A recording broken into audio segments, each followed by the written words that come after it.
मुख्यमंत्री जी, विकास या आपकी सोच ने हमारे सोचने का तरीका बदल दिया है।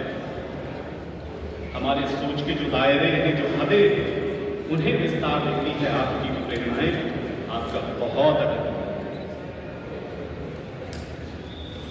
थोड़े क्लोज हो जाइए।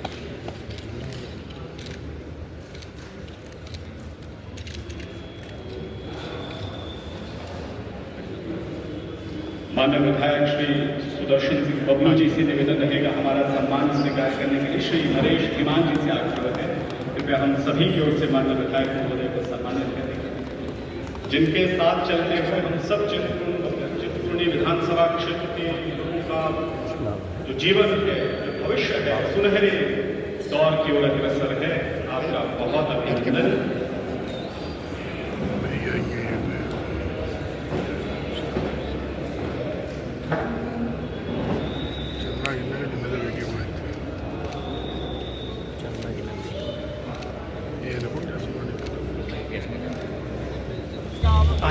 विश्वदेवा मरुद्गणा तिलक्यन्ते प्रयच्छन्तु धर्मकामार्थसिद्धये द्वादशां नित्यकोशां गणेशणीम् ईश्वरीं सर्वभूतानां तामियोपमे श्रियम् गुरुता विश्वदेवा मरुद्गणा तिलक्यन्ते प्रयच्छन्तु धर्मकामार्थसिद्धये हरिः ओम स्वस्ति न इन्द्रो वृद्धश्रवाः स्वस्ति न मूका विश्ववेदाः स्वस्ति नस्तारिक्षो अरिष्टनेमि स्वस्ति नो बृहस्पतिर्दधातु पयः पृथिव्यां पयो गदिषु पयो दिव्यान्तरिक्षे पयोदाः पयस्पतिः प्रदिशः सन्तु मयं मा विष्णोरराटमसि विष्णो शन्पते स्तो विष्णो।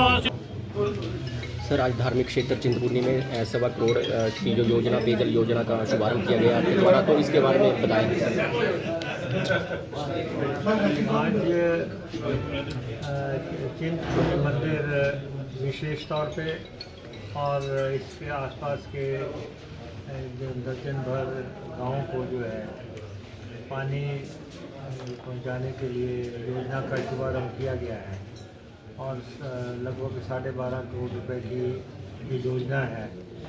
और करलूही से पानी उठा के लगभग 17 किलोमीटर लंबी पाइप पड़ी है, उसके बाद पानी यहाँ पे पहुँचा है। यहाँ पे लाखों श्रद्धालु आते हैं हर साल।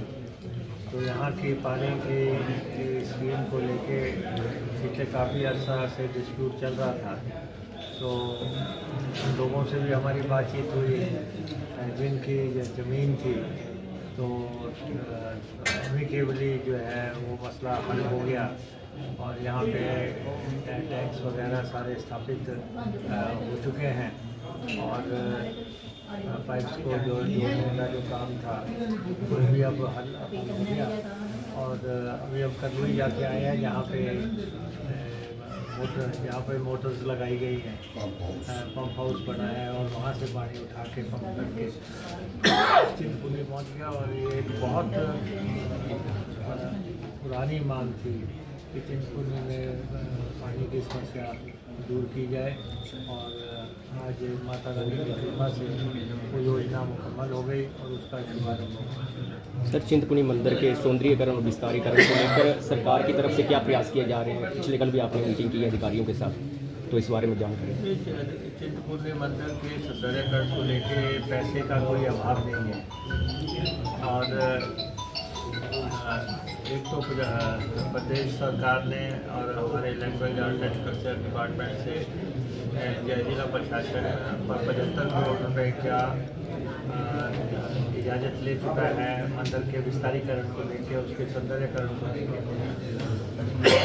दूसरा, टूरिज्म डिपार्टमेंट से भी 50 करोड़ से भी अधिक की राशि रिसीव हुई है और वो राशि जो है हमने अदालत में लड़ाई लड़के हासिल की है, क्योंकि उसको बाद में इनकार कर दिया गया था। ये टैक्स की प्रसादम स्कीम ख़त्म हो गई है।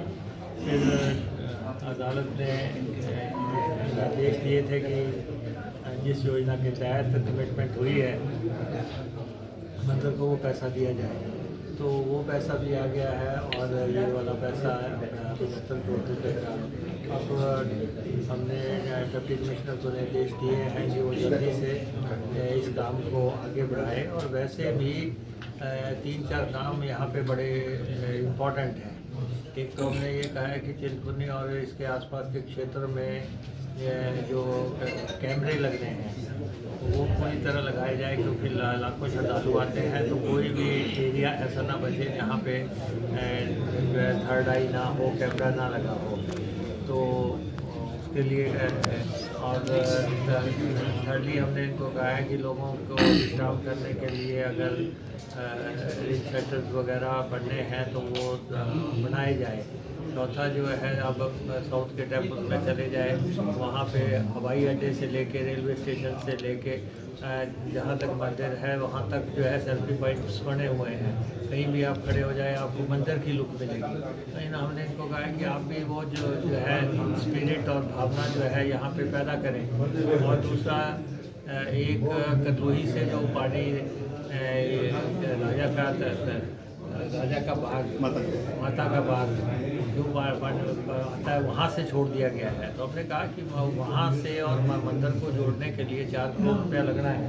वो पैसा हमने डायरेक्शन दी है कि वो तत्काल खर्च किया जाए और अगले 6 महीने में वो योजना भी जो है चिंतपूर्णी के साथ जोड़ के, ताकि जितना भी श्रद्धालु आता है उसको हर पॉइंट पे जो है पानी भी अवेलेबल हो और उसको वॉशरूम वगैरह भी अवेलेबल हों और अन्य फैसिलिटीज़ भी अवेलेबल हों। और जो स्क्रीन्स वगैरह लगनी थी वो सारा काम जो है अभी पेंडिंग पड़ा है। और ख़ास तौर पे मैंने इनको कहा है कि MLA साहब का भी उसमें इनपुट है कि भरवाई का चौक जो है उसका विस्तारीकरण किया जाए। तो हम उसका काम जो है जल्दी पैसा देकर शुरू करवा देंगे, ताकि